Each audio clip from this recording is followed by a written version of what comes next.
你相信吗？你这辈子遇到的所有人经历的所有事，早在你出生前就已经写好了。我知道很多人听到这句话会笑，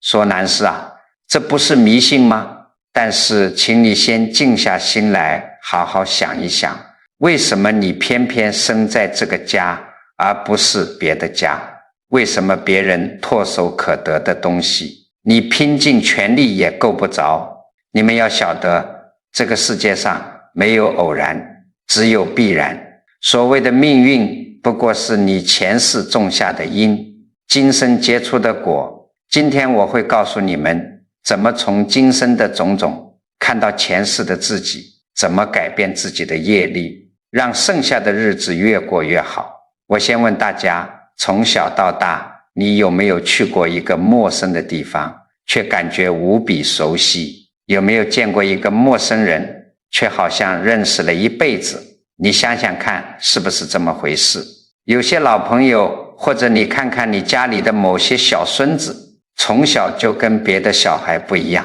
同龄人都在为了一颗糖一个玩具打闹争抢，他呢安安静静地站在旁边，眼神里有一种看破了的感觉。等到了青年中年，别人都在名利场上争得头破血流，喜欢凑热闹，你却总是觉得那些东西没什么意思。碰到天大的难事，别人急得跳脚，夜不能寐，你心里却总有个声音在说，凡事都有定数，没啥大不了的，迟早都会过去。身边的人总夸你，这叫早熟，叫懂事，可是你自己心里清楚，根本不是那么回事。你就是觉得很多事情，很多场面，你好像在很久很久以前就已经经历过无数遍了。你看待这个世界，就像是一个活了几百岁的老人，在看着一群小孩子过家家。为什么会这样？佛法里讲得很清楚，这根本不是什么早熟，这是因为你的灵魂在六道轮回里已经存在了太久太久，你经历过太多的前世，走过太多的桥，吃过太多的苦，那些生生死死的经历，虽然你这辈子不记得了，但是那份老练，那份对世俗的看透，已经深深地刻在了你的骨头缝里，带到了这辈子，所以你才会比同龄人更睿智，更稳重，也更懒得去计较。除了这种老灵魂的感觉，你们再静下心来问问自己，有没有过另外一种孤独感，就是那种你觉得你自己根本不属于此时此地。大家都有过这种时候吧？一个人坐在阳台上，看着外面车水马龙，看着那些高楼大厦，看着大家手里天天捧着的智能手机，你心里突然涌起一阵莫名的失落。你觉得自己跟这个时代格格不入，你特别想念一个你根本没生活过的年代。比如你一看到古装剧里那种江南水乡青砖黛瓦的院子，或者看到那种老式的木头家具，甚至听到某一段古琴的声音，你心里就忍不住的发酸，眼泪在眼眶里打转。你觉得那才是你的家，你觉得你甚至连穿衣打扮、说话做事的规矩都应该停留在那个年代。你在这个现代社会里，就像是一个走错了门的客人，怎么待都觉得别扭。诸位要晓得，这种无法融入的孤独感，这种对某个特定时代的强烈渴望，哪里是无缘无故的？这恰恰是你曾经在那个年代那个地方真真切切的生活过啊！而且你当时一定过得非常刻骨铭心，也许是大富大贵，也许是经历了刻骨的感情，所以哪怕换了一个肉身，换了一个朝代，你的心里依然在深深地想念着那时候的生活。说到这里，很多老朋友就要问了，南师啊，既然我都喝了孟婆汤，投胎转世了，那为什么我还会带出这些感觉来呢？我告诉你们，这就是佛学里面讲的最核心的一个词叫做阿赖耶识，也就是咱们说的第八识。什么是阿赖耶识？就像是咱们每个人随身带着的一个超级无敌大的仓库，你过去几千几万年每一辈子动过的每一个念头，做过的每一件事，爱过的人，受过的伤，哪怕是你随口叹的一口气，全都会变成一颗颗小小的种子，被死死地锁在这个大仓库里。当你这辈子重新投胎，肉体换了，大脑洗牌了，你表面的记忆没了，可是那个大仓库你依然背在身上，里面的种子随时随地都在往外冒气味。这种气味我们老祖宗把它叫做习气。你觉得你是老灵魂，你觉得你不属于这里，你那些没来由的喜好和直觉全都是前世仓库里飘出来的。习气起心动念皆有来处，你这辈子的一举一动其实都在受着前世那个仓库的指挥。你们肯定要问了，这前世的种子我平时怎么一点感觉都没有呢？我告诉你们，白天你醒着的时候，你的眼睛要看东西，耳朵要听声音，脑子里要算计着柴米油盐，家长里短。你这辈子的意识太强了，把那些前世的信号全给盖住了。可是到了晚上，你往床上一躺，眼睛一闭，这辈子的意识睡着了，放松了，那个深藏不露的大仓库，它的门就开始流出一条缝了。那些前世的习气就会趁着这个时候化作梦境，偷偷的跑出来。很多人喜欢解梦，说梦见蛇是发财，梦见掉牙是不吉利。其实大部分的梦境都是你白天瞎想的。佛法里叫独头意识在作怪，做完也就忘了，当不得真。诸位要想一想，你这一生当中有没有经常做同一种梦？这就不是普通的梦了。这个梦隔三差五的来找你，在梦里你可能穿着不属于这个时代的衣服，走在一条你这辈子从来没去过的街道上。最神奇的是，你对梦里的那个地方，哪怕是一草一木一块砖头，都觉得无比的熟悉。你甚至能感觉到那个年代特有的气息。如果你有这样的经历，一块砖头，我跟你讲，这绝不是你的脑子在瞎编乱造，这很可能就是你的潜意识在向你揭露你前世走过的路，那是你的灵魂曾经在不同时代不同地点生活过的铁证。说到这里，我给你们讲一件真事。我早年有位老相识，咱们姑且叫他老林。老林是个地地道道的北方汉子，大半辈子都在北方的大平原上打转，连长江都没跨过去过，为人也是个唯物主义者，老实巴交的。可是有一回，老林苦恼地跑来找我喝茶，他说，南师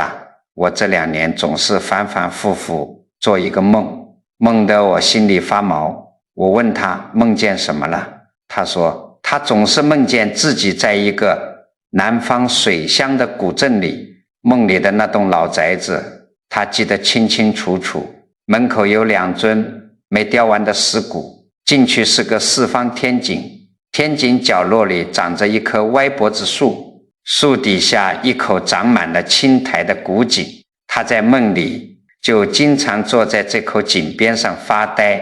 老林说他这辈子绝对没见过这样的宅子，但在梦里他连那木头门槛上哪一块被踩凹下去了都一清二楚。每次做完这个梦醒来，他心里就空落落的，特别想哭。我当时听完没跟他点破，只是跟他说，这都是宿世的因缘，顺其自然，别去害怕。后来过了几年，老林退休了，他家里的孩子们孝顺，给他报了个江南水乡的老年旅游团，让他去散散心。结果奇妙的事情发生了，老林跟着导游在一个古镇里转悠，走着走着，游人太多，他跟大部队走散了。这南方水乡的巷子啊，9曲18弯，跟迷宫一样，要是换了别人早慌神了。可是老林突然觉得这条青石板路周围的白墙黑瓦怎么越看越熟悉，他心里突然冒出一个极强烈的直觉，前面路口右拐有一棵大榕树，过了大榕树有一座小石桥，下了桥走50步有一条死胡同。老林就像着了魔一样，根本不用看地图，也不用问路，顺着自己心里的那个感觉，左拐右拐，果不其然，大榕树小石桥全对上了。他心跳得厉害，下了桥，数着步子走到那条死胡同的最深处，一抬头，老林当时眼泪就下来了。就在他的面前，一栋破败的老宅子，门口赫然摆着2尊没有雕完的石鼓。他推开虚掩的木门走进去，是方天井，天井角落里的一棵歪脖子树，树底下一口长满青苔的古井，跟他在梦里见过的，哪怕是砖缝里的细节都一模一样。老林站在那口古井边上，摸着那粗糙的井沿，整个人都吃了。诸位，你们听完这个事，心里是个什么感觉？现在的科学界给这种现象解释说，这可能是人脑子的记忆神经短路了，产生了错觉。可是咱们用老祖宗的智慧，用生命气机的流转来看，这哪里是什么短路？这分明就是老林前世在这个宅子里生活过，也许他前世就在这口井边上经历了什么大喜大悲的事情，那份记忆太深了，深到刻进了灵魂里。所以这辈子他的肉身虽然是第一次踏上这片土地，但是他的灵魂力早就认出了回家的路。其实几乎我们每个人都或多或少有过这种熟悉感。你想想看，你有没有过这样的瞬间，你来到一个完全陌生的地方，或者你正在跟朋友喝茶聊天，对方刚端起茶杯，窗外的光线正好打进来，就在这0.0几秒的时间里，你浑身一个机灵，脑子里突然闪过一个念头，这个场景我绝对经历过，我连他下一句话要说什么我都知道，对不对？很多人都有过，有的人不当回事，摇摇头，以为自己昨晚没睡好。但我告诉你们，相信前世因果的人就明白，这种瞬间的熟悉，就是因为你在前世在另一个时空里做过一模一样的事情，到过一模一样的地方，在那一瞬间，你前世的阿赖耶识大仓库和今生的雷达突然对接上了，产生了一丝火花。这也是你的灵魂在用这种微弱的方式提醒你，你不是凭空来的，你在这世间的每一场相遇，走过的每一步路都是有来历的。这梦里的场景也好，这白天的既视感也罢，都是前世留给咱们的蛛丝马迹，但这些还只是停留在你的脑子里，你的感觉里。更有甚者，前世的那些经历和创伤还会直接长在你的肉身上，变成让你这辈子摸不着头脑的怪毛病，这就牵扯到更深的因果了。你们回想一下自己，或者看看身边相处大半辈子的亲戚朋友，有没有这种人，他天生就对某一样特定的东西害怕的要命。比如说有的人极度怕蛇，只要在电视上看到蛇，或者在草丛里听到一点咔啦咔啦的声音，他浑身的鸡皮疙瘩瞬间就起来了，手脚冰凉，冷汗直冒。你问他，你小时候被蛇咬过吗？被人拿蛇吓唬过吗？他摇摇头说从来没有。可他就是怕，怕到了骨髓里，像老鼠见了猫一样，是一种完全不受控制的本能。还有的人天生怕水，明明这辈子没掉过河，没被水淹过，可是只要一走到江河湖海边上，甚至只是看到深一点的游泳池，他心里就发慌，腿肚子转筋，觉得那水底下一个黑窟窿，随时要把自己吸进去，连呼吸都觉得困难。这种莫名的恐惧，连现在的心理医生往往都解释不清楚，只能给你贴个标签，说这叫特定的恐惧症。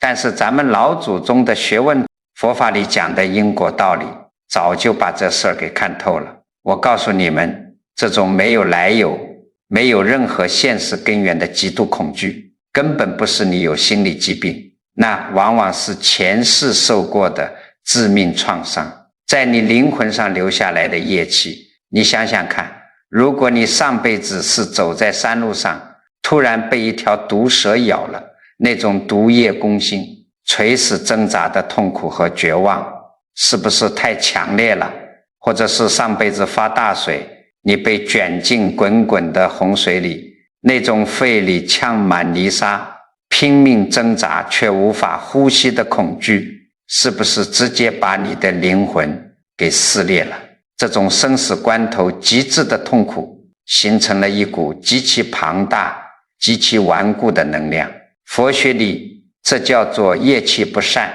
哪怕你这辈子换了个全新的肉身，哪怕你已经投胎重新做人了，可是当你再遇到水、再遇到蛇的时候，那个藏在第80大仓库里的警报器就会疯狂的拉响，你的灵魂在拼命的警告你，现在的肉体危险，快跑！上辈子就是在这个东西上丢了命，吃了大亏的。这就是莫名恐惧的真正根源，它是在保护你，只是用了一种极其激烈的方式。咱们再说个更实在的，咱们上了年纪的人经常会碰到的事儿，你们听听看是不是这么理儿？你们有没有过这种经历？身体某个部位突然就没来由的一阵剧痛，可能是胸口，可能是肩膀，也可能是大腿上。痛起来的时候像针扎一样，或者像有一团火在里面烧，又或者是那种顿顿的痛，连翻身都困难，你吓坏了，儿女也跟着着急，赶紧跑去医院做检查，拍片子，做 CT， 抽血化验，一通折腾下来，医生拿着报告单一看，皱着眉头说，老人家，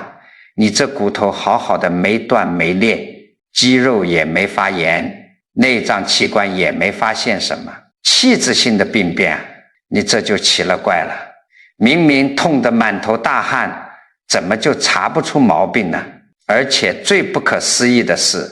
过了几天或者过了一阵子，这痛感又莫名其妙的自己消失得无影无踪了，就跟从来没发生过一样。很多人把这归结为年纪大了神经痛，或者是天气变化引起的风湿。当然了，咱们有病一定要去医院看医生，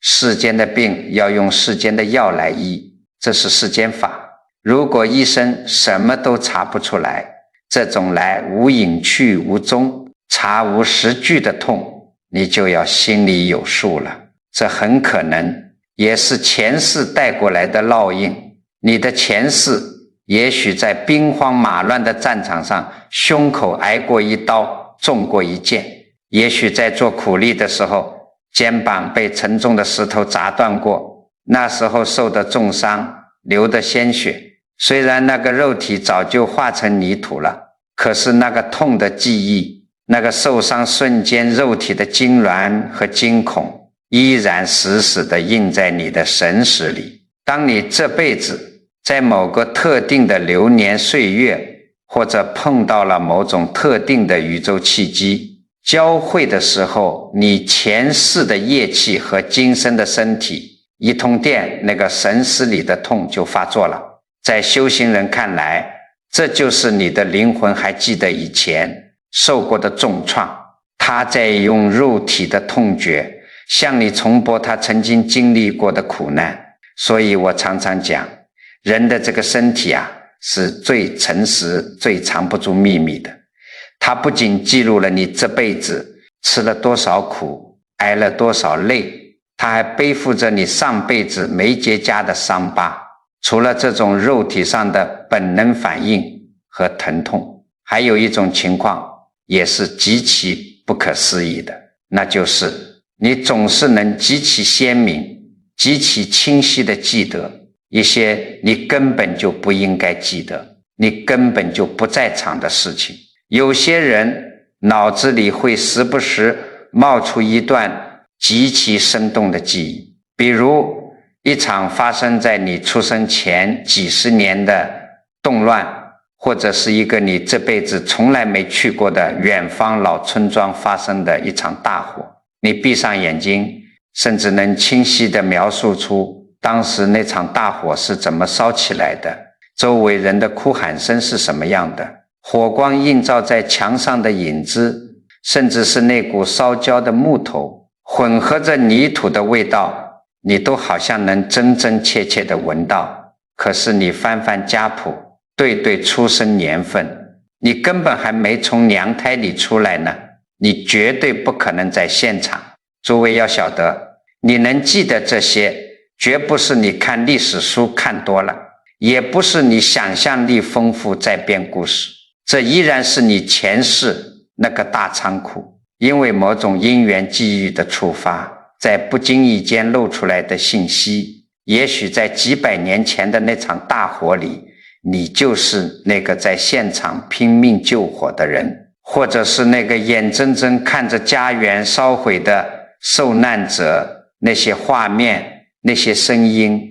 那些强烈的绝望和悲伤，早就和你的灵魂融为一体了，跨越了生死的界限，直接印在了你这辈子的大脑里。今天我给大家把这些道理揉碎了讲，讲莫名的恐惧，讲查不出原因的疼痛，讲这些奇奇怪怪的不在场的记忆，绝对不是为了让你们听了去害怕，去疑神疑鬼。我是想让你们明白一个人生的大道理。我们的生命，它不是从娘胎里生出来那一刻才开始的，也不是两眼一闭双腿一蹬就彻底结束的生命，它是一条生生不息、流转不息的长河。我们每个人在这条长河里游泳，身上沾满了前世的泥沙，也带着前世的伤疤。懂了这个因果契机流转的道理，你以后再碰到那些查不出原因的疼痛，再遇到那些让你莫名恐惧的事物，你心里就踏实了。你不要去抱怨老天爷不公平，也不要去恐慌是不是得了什么绝症。你要学会跟自己的身体和解，你要在心里默默地跟那个背负着伤痛的老灵魂说一句，没关系，我知道你受过苦，那都是上辈子的事了，都已经过去了。这辈子咱们好好活，把业障都消了，把日子过敞亮。你看，念头一转，契机就顺了，很多莫名其妙的痛慢慢也就散了。咱们把身体和意识里那些潜伏的前世印记大概讲清楚了。但是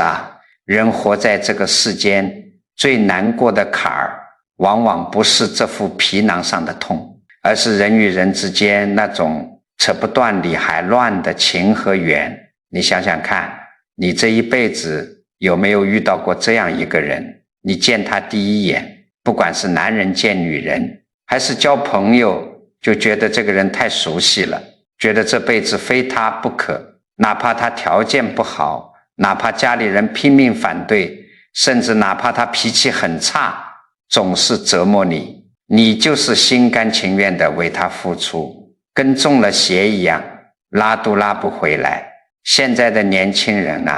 喜欢把这种现象叫做什么灵魂伴侣，觉得浪漫的不得了，觉得哪怕投胎转世了，在茫茫人海里也能一眼认出彼此，多美好啊！可是诸位上了年纪的老朋友，你们把大半辈子的人情冷暖看透了。你们自己摸着良心想一想，这种一眼定生死的缘分真的是浪漫吗？我告诉你们，咱们老祖宗的学问讲得很透彻，这根本不是什么浪漫，这叫宿债，这叫前世未了的缘，未还的债。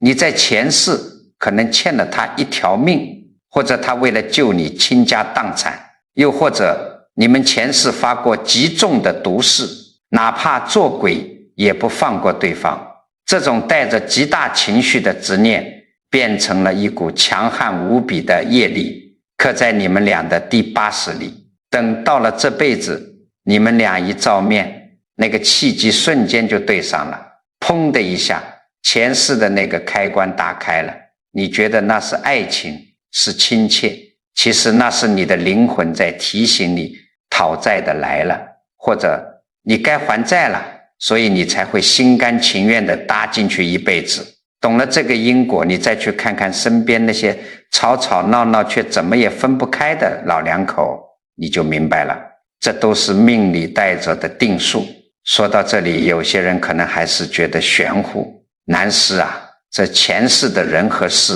真能带到这辈子来认亲戚找东西吗？我给你们讲一个咱们历史上记载的真事，咱们中华文化里有名的大忠臣西晋名将杨户的故事。杨户这个人那是了不起的大学问家、大将军，但是在他5岁那年发生了一件极其不可思议的事。有一天，5岁的小杨户突然在家里到处找东西，他跑去拉着奶妈的衣角，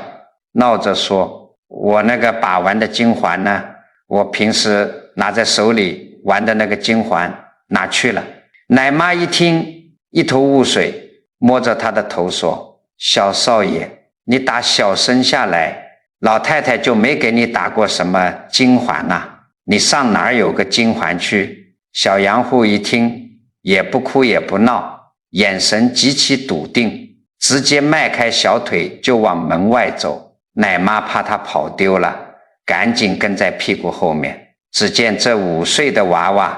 熟门熟路地走到了邻居李家的大院门前。李家在当地也是大户，但平时两家人走动得并不算很频繁。小杨户根本不认生，直接跨进李家的门槛，径直走到人家院子里的一棵大桑树底下。他指着桑树旁边的一个树洞，伸手进去掏了掏，竟然真的从里面摸出一个黄铮铮的金环来。李家的主人听到动静跑出来一看，当场就吓得浑身发抖，眼泪唰的就掉下来了。李家主人一把抢过那个金环，大声喊道，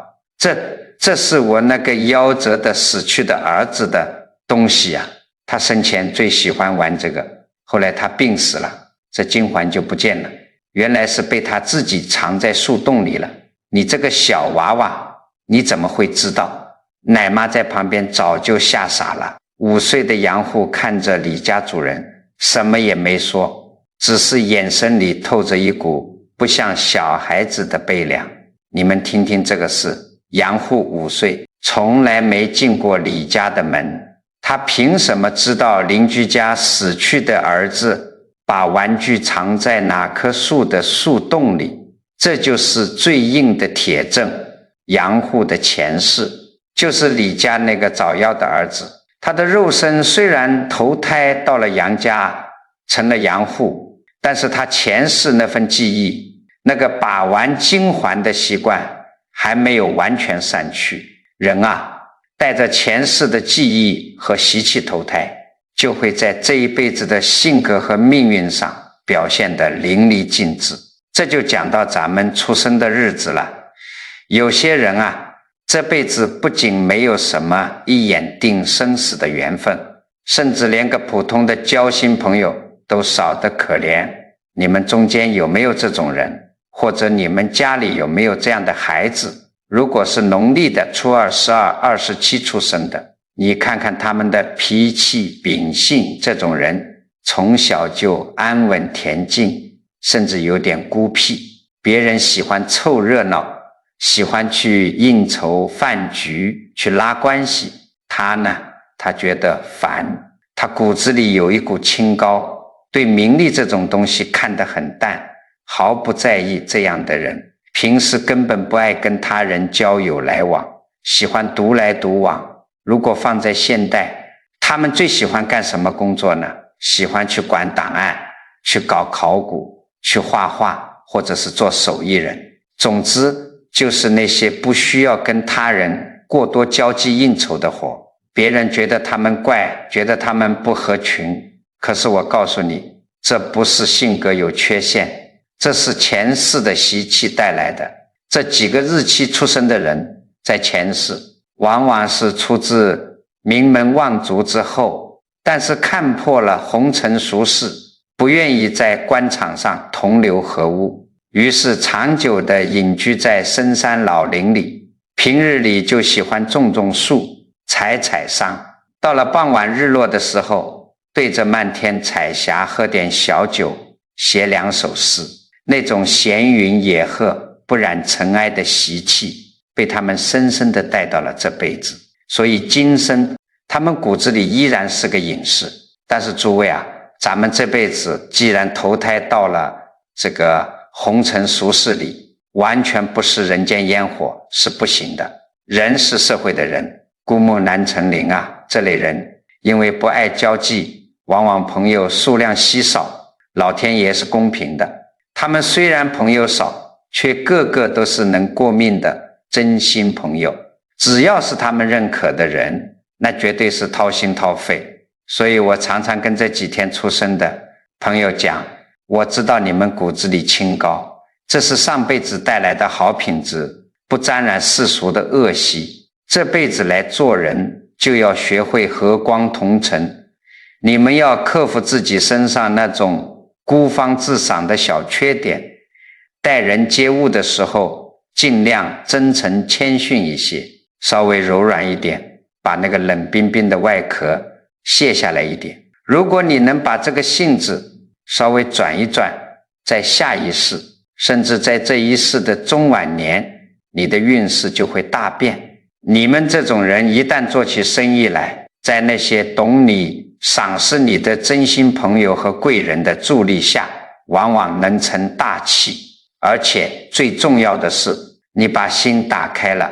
到了晚年你就能免受那种无人问津的孤独困扰。这就是因果，前世种下了清高的因，这辈子就要修一份和气的果。那么既然有前世做隐士的，那肯定就有前世经历过大起大落，甚至前世是个挥霍无度的富家公子的。你们去观察一下，身边肯定有这种人。遇到什么突发事件，别人还没反应过来，他心里突然咯噔一下，觉得要坏事，结果没过多久还真出事了。又或者去办个什么事，签个什么合同，眼看着利润很高，顺风顺水，他突然觉得心里一阵发毛，死活就是不干了。别人都骂他傻，结果过阵子一看，那是个天大的陷阱，他刚好躲过一劫。还有的人，你看他平时也不怎么看新闻，也不怎么算计，但他对未来的趋势，对即将发生的事情，就是有一种极其精准的预判。他自己也说不清楚为什么，就是脑子里有个声音告诉他，该往东走，不能往西。大家觉得这很神奇。有的人还跑去算命，问自己是不是有特异功能，是不是有神仙附体。我告诉你们，哪有什么神仙附体，这都是他那个老灵魂前世积累下来的老经验。你想想看，如果你前世经历过无数次的战乱饥荒，山海沉浮，你的灵魂早就被训练成了一个极其精密的雷达。这辈子虽然你的头脑忘得一干二净了，但是当空气里的那个气机稍微一发生变化，哪怕只是一点点风吹草动，你潜意识里的那个阿赖耶识大仓库立刻就闻到了熟悉的危险味道。你的灵魂在千钧一发之际给你发出了强烈的警告。所以预知能力越强，直觉越准的人，往往意味着你的灵魂在这世间已经存在了太久太久，那是前世的血泪教训化作了今生的直觉，在关键时刻救你的命啊！但是诸位，经历多虽然能带来好直觉，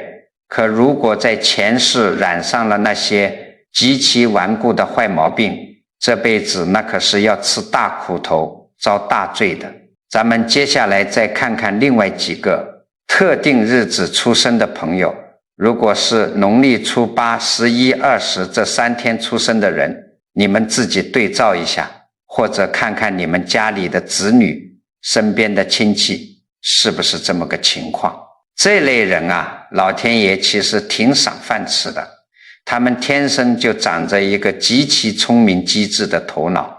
反应比一般人快得多，而且在外面混社会，对朋友那是绝对的讲义气，重感情，别人借钱求帮忙，二话不说就答应，可是一回到家里呢，完全变了个人。这类人最大的毛病就是年轻的时候不务正业，男的往往游手好闲，聪明全用在投机取巧上，甚至喜欢去赌场里转转，或者沾染些别的坏风气。女的呢，可能极度爱慕虚荣，花钱大手大脚，今天买衣服，明天换包包，根本不愿意静下心来承担家庭的责任。老父亲老母亲在他们身上操碎了心，磨破了嘴皮子，怎么劝都不听。他们跟父母兄弟的关系往往搞得非常僵，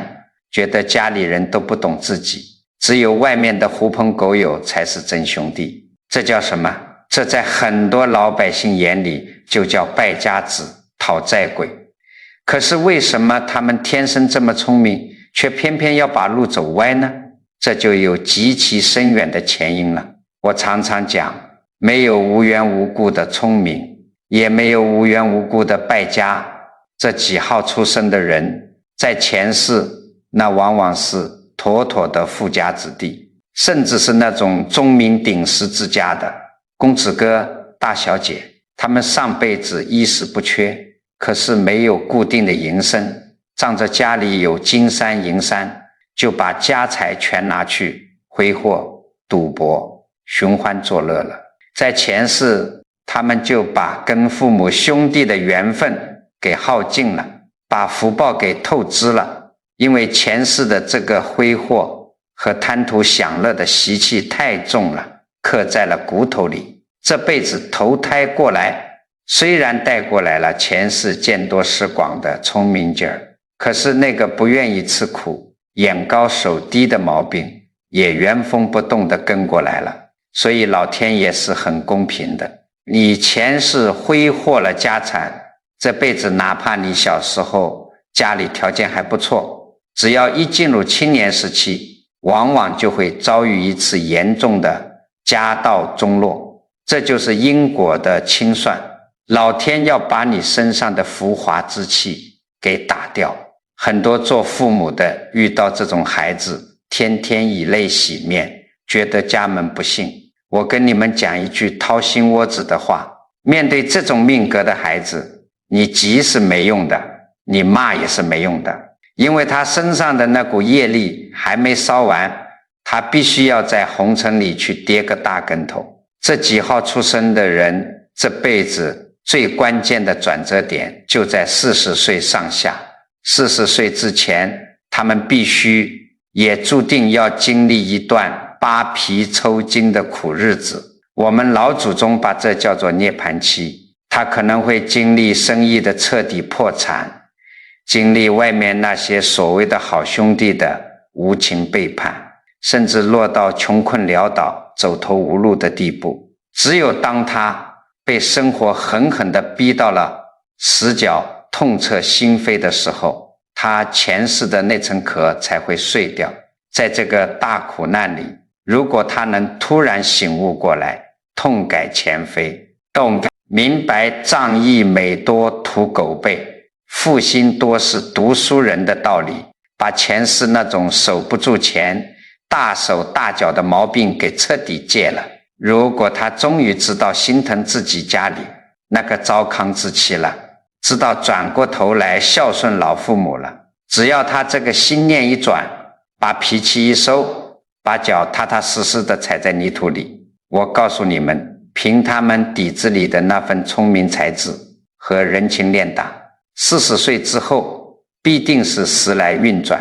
重新恢复发达成功的良机。这叫浪子回头金不换，大器晚成。如果你或者是你的孩子正好是这几个日子出生的，你千万不要绝望，你要知道前世的恶习虽然可怕，但这辈子的苦难就是一剂猛药。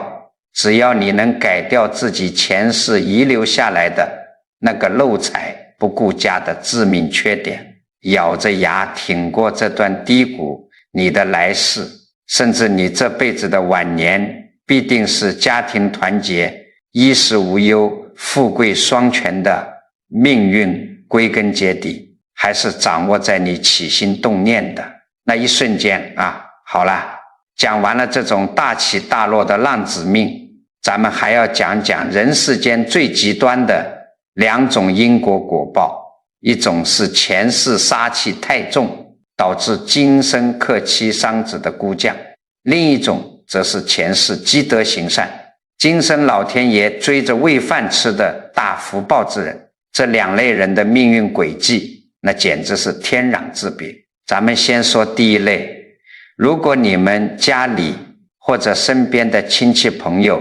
有农历15、23、26这3天出生的，你们仔细去品一品他们这个人的脾气和半辈子的遭遇。这类人有一个非常明显的共同点，就是到了社会上极其有正义感，刚正不阿。他们看不得别人受欺负，路见不平总想拔刀相助，而且他们思考问题非常独立，骨子里有一股傲气，绝对不肯去依附那些权贵，绝不低三下四去溜须拍马。这几天出生的人，如果去干公检法，去当警察，去当法官，或者在单位里做一些纪律检查的工作，往往干得特别好，很受老百姓和外人的尊崇。听起来是不是挺好？是个顶天立地的好人，对不对？可是诸位啊，这世间的事有一利必有一弊。你们再去看看这几号出生的人的家庭生活，往往是外面的人都竖大拇指，可是回到家里，老婆孩子却怕他怕得要死，甚至到了晚年落得个众叛亲离、孤家寡人的下场。为什么会这样？老祖宗的学问里看得很明白，因为这类人前世那是真刀真枪在战场上拼杀过来的武将啊，他们前世在金戈铁马里尽忠报国，被朝廷封作大将军，威名远扬，那份刚烈，那份忠诚带到了这辈子，就变成了他们身上刚正不阿的正义感。但是你想想看，战场上是要死人的，是要杀人的，一将功成万骨枯啊！不管你是为了什么正义的理由，只要你动了刀兵，伤了人命，那极其沉重的杀气和业力就死死地刻在了你的灵魂深处。这股杀业带到今生，最大的果报就是克伐你的六亲缘分。我以前认识一个体制内的老朋友，咱们叫他老郑吧。老郑就是典型的这种命格，他在单位里是个小领导，一辈子两袖清风，绝对不拿群众一针一线。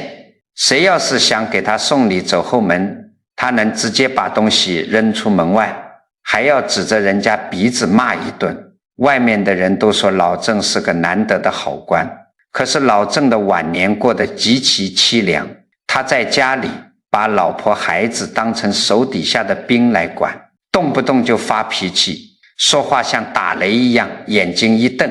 家里连空气都结冰了，孩子稍微犯点小错，他不是打就是骂，从来没有一句软话。后来怎么样呢？老爸实在受不了他身上那股暴躁冰冷的气场，跟他分居了。2个孩子考上大学，去了外地，一年到头连个电话都不打，过年宁愿在外面飘着，也不愿意回这个冷冰冰的家。老郑退下来之后，一个人住在大房子里，经常对着墙壁叹气。他总跑来问我，南师啊，我这辈子没做过一件亏心事，没贪过国家1分钱，我对得起天地良心，为什么我的老婆孩子就像躲瘟神一样躲着我？我到底做错了什么？我当时看着他，心里是很悲悯的。我告诉他，你在外面是个好人，可是你把前世那股杀气和刚烈全用在最亲近的人身上了。家是讲爱的，讲包容的地方，不是你升堂审案的公堂，更不是你带兵打仗的军营啊！你们要晓得，那股潜伏在骨子里的杀气，在普通人看不见的气机里，是极其尖锐刺人的。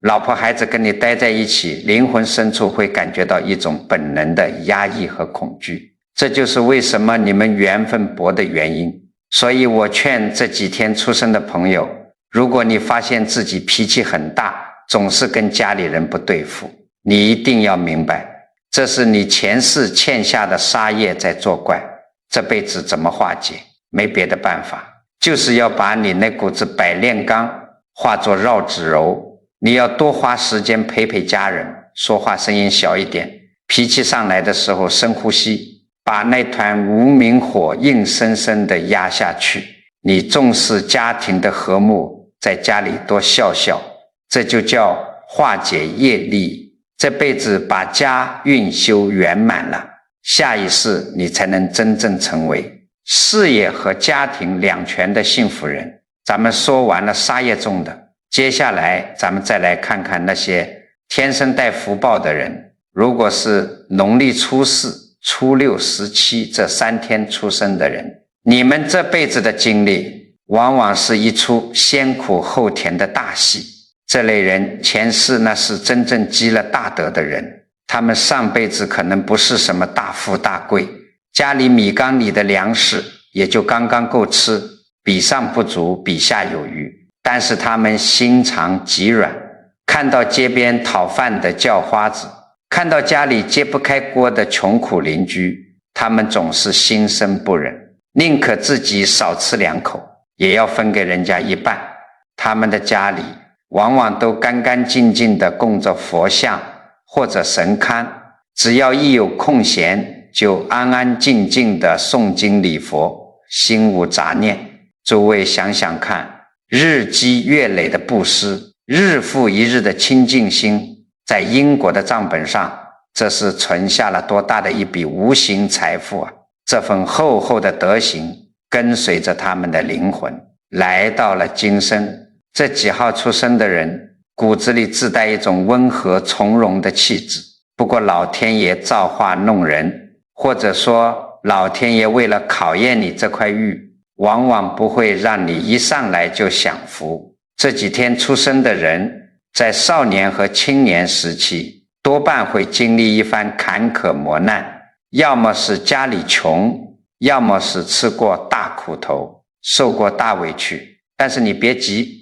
因为你前世的福报库房是满的，这叫什么？这叫底子厚。一旦等到他们人到中年，哪怕是做着最普通的小生意，或者干着不起眼的工作，突然之间契机就转过来了，这就叫运来铁变金。这个时候他们身边必定会有贵人出现，可能是在关键时刻拉你一把的老板，也可能是给你指点迷津的朋友。在贵人的提拔之下，他们的事业会犹如枯木逢春，迅速发达起来。而且这类人福报还体现在婚姻上，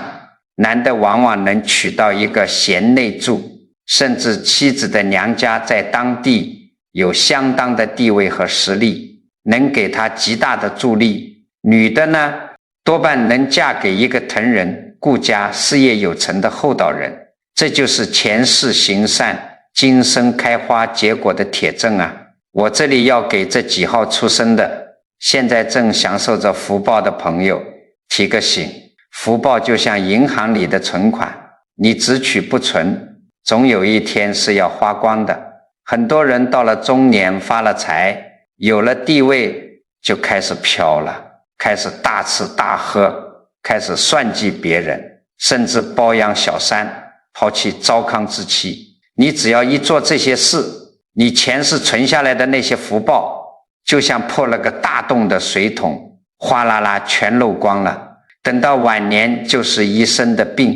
子孙也不孝顺，凄凄惨惨。这几号出生的人，你们一定要把你前世那个行善布施的老习惯给捡起来。有钱了，多帮帮那些真正有困难的人，地位高了，多给人行个方便。你把这股善念发扬光大，你的好运不仅能保你这辈子晚年享福，甚至还能延续到你的下一世，让你的子子孙孙都跟着沾光。好了，咱们把这形形色色的因果命理，从肉体到精神，从早年到晚年，算是扒开来给大家看了一个通透。很多人听到这里呀，心里大概都在打鼓，甚至有点发慌了。有的老朋友可能在想，哎呀，我脾气这么大，是不是前世造了什么大孽？我是不是没救了？还有的在想，我这2年家里不顺，孩子也不听话，原来都是前世的债，那我是不是只能干受着，一点办法也没有了？诸位老朋友，你们要是这么想，那就是把咱们老祖宗的学问给听偏了，把因果给看死了。我常常讲，因果它不是宿命论。什么叫因果？前世种下的那个因，它是定死了的，这个改不了。从这个因长出这辈子的果，中间还需要一样极其关键的东西，叫做缘。这个缘是什么？就是你这辈子每一天的起心动念，就是你嘴里说出来的话，就是你待人接物的脾气。命是前世带来的，可是运却是你这辈子的心念造出来的。只要你把现在的念头转了，把行为改了，那个恶果它就结不出来。今天我就给大家教个底，教你们3招最实在、最能保家护宅的改命真功夫。你们不用去花钱搞什么法事，也不用去摆什么风水阵，这3招全在你们自己身上。第一招，怎么灭掉你心里的无明火？你们想想看，生活中是不是经常有这种时候？本来一点鸡毛蒜皮的小事，老伴就是随口唠叨了一句，或者孩子就是顶了一句嘴，你心里突然就冒出一股无明火，直冲脑门，控制都控制不住，非要把家里砸了，把人骂得狗血淋头才算完。这股火就是你前世带过来的业气在作怪，它一发作就是要来烧毁你这辈子的福报的。以后再碰到这种时候，你记住我的一句话，火烧功德林啊！当你觉得气血上涌，要发脾气的时候，哪怕只有1秒钟，你强迫自己闭上嘴，把舌头顶在上颚，深深地吸一口气，再慢慢地呼出去。你在心里默默地跟自己说，这都是上辈子没还完的债，我不生气，我这辈子是来化解的，不是来结仇的，都过去了。就这么一个转念，就这么一口长气，你那股前世的业力就被你深深地截断了。你不发火，你的血压就稳住了，你家里的磁场就保住了，这就是最大的救赎。第2招，怎么修你的口业，保住你的家财？咱们有很多老朋友，尤其是当父母的心是真好，可就是这张嘴太毒，干了一辈子的活，伺候一家老小，可是边干边骂，孩子出个门在后面喊你走，走了就别回来，死在外面，老伴儿打碎个碗，张嘴就是，你怎么老不死，笨得像猪？诸位要晓得，嘴巴是福气的出入门啊！你前世哪怕积了再多的德，是个带着大福报来的人，只要你天天在家里抱怨、咒骂、说丧气话，你的福报就像漏斗一样，哗啦啦全漏光了。为什么很多家庭越来越穷，日子越过越紧巴？就是因为家里的怨气太重，把财神爷都给骂跑了。从今天起，管住自己的嘴，不管日子多难，不管遇到什么事，多说吉利话，多鼓励家里人。哪怕孩子考试没考好，你拍拍他的肩膀说没事，下次努力，爸妈相信你。你这一句话就是在一分一分的往家里存福报，口吐莲花，家里的风水自然就顺了。第三招，怎么化解那种六亲不认的冰冷家运？前面我们讲了，有些人前世杀气重，或者前世是个隐士，这辈子清高，导致跟家里人、跟配偶儿女关系像结了冰一样。如果你在家里也是个孤将，也是个说话冷冰冰的人，你一定要学会把身段软下来。回到家，把你在外面的那个局长、那个老板、那个长辈的架子全给我卸在门外头。面对老伴儿多一点笑脸，面对孩子少一点居高临下的指责。你哪怕只是在老伴儿看电视的时候，顺手给他倒一杯热水，说一句你也辛苦了。哪怕只是在孩子回来的时候，不去问成绩、问工资，而是问一句今天累不累、饿不饿，就这么一点点柔软，就能把你身上那股伤人的杀气和清高给融化掉。你前世欠他们的感情债，就要用这辈子的温情去一点点的偿还加暖了，你的晚年才会有一个真正的归宿。好了，讲了这么多，我知道咱们有些老朋友年纪大了，听着听着前面的就忘了，我在最后啰嗦一遍。如果你经常做同一个地方的梦，如果你到了陌生地方觉得无比熟悉，如果你总能极其精准的预感要发生的事，如果你觉得自己有个老灵魂，或者身体有查不出原因的疼痛和恐惧，你都要明白，那是你前世的记忆、前世的创伤在提醒你，你是个带着过往来修行的人。咱们也讲了出生日子里的因果，初4、初6、17的人前世行善，今生有福，到了中年有贵人帮，千万要惜福，别飘。15、23、26的人前世是武将，正义感强，但杀业重，这辈子一定要收脾气，多疼老婆孩子，免得晚年凄凉。初8、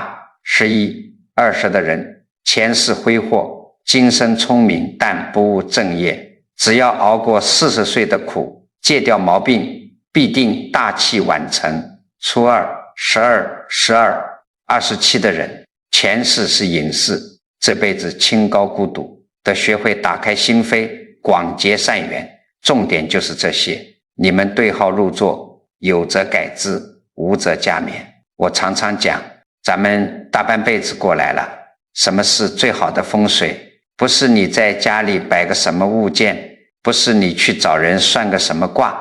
最好的风水就是你自己的这颗心。最大的改命就是改你的念头，改你的行为，改你种下的因。今天南老师给大家分享的这些道理，如果你听进去了，觉得心里敞亮了，觉得对你过好下半辈子有帮助，我希望你不要把它藏在自己肚子里，你们动动手指，把这篇内容转发给你们的亲戚朋友，发给那些正在家里生闷气，正在跟孩子较劲，正在为命运抱怨的老伙计们。你这不是在凑热闹，你这是在救人一命，护人一运啊！你想想看，万一你的一个朋友正在家里跟老伴儿吵得不可开交，看了你转发的这篇内容，突然明白了这是因果，把到了嘴边的恶话咽了回去。这不就是你帮他们家免了一场灾吗？你这一句提醒，让别人少造一场业，少走一条弯路，少拜一次家运，这就是你在积大德，这就是功德无量的事，这就是赠人玫瑰手有余香的道理。你把善念传播出去，这股善的力量最后全都会回向到你自己和你家人的身上。如果你觉得南老师今天讲的有道理，如果你愿意做这个传播善念的人，请你给南老师点个赞，点个关注。更重要的是，我希望大家都能在评论区里留下你们的善言，你们可以打上愿家宅平安，无灾无难，或者打上愿善缘广结，福泽子孙。大家不要小看这几个字，文字是有力量的，念头是有能量的。咱们千百个几万个看视频的老朋友，把你们心里那份期盼家庭和睦，期盼子孙平安的善念，全都汇聚在这一个小小的评论区里，这形成的正向能量场，那个威力是不可思议的。你写下的每一句祝福，不仅是在为别人祈福，更是在为你自己，为你家里的子子孙孙种下一颗深厚的福报种子。